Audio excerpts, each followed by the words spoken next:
Φοβόμαστε τα πάντα.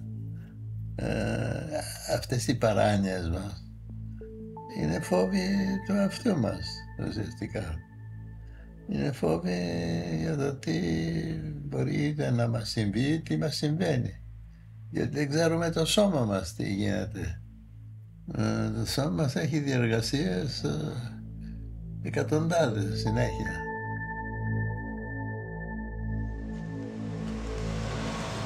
Οποιαδήποτε εικόνα φτιάχνεις, κινδυνεύει να γίνει διακοσμητική και θέλω να αποφύγω τη διακόσμηση.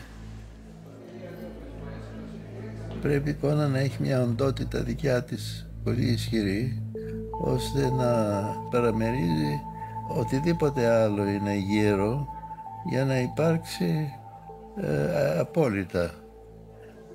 Τα μεγάλα έργα έχουν αυτό το εκτόπισμα, αυτό το καταπληκτικό εκτόπισμα.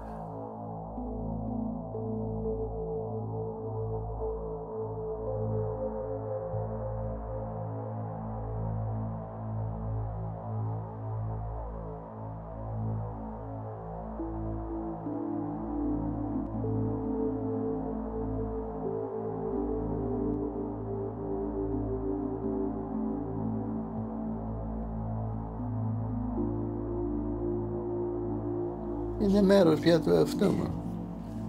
Έχουμε συνδεθεί. Είναι σαν να είναι ένα χέρι σου, ένα πόδι σου, ένα μάτι σου.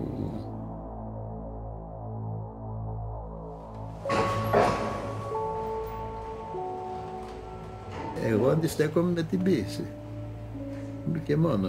Αυτό είναι το όπλο μου. Φωνή δηλαδή, ο λόγος και το γράψιμο.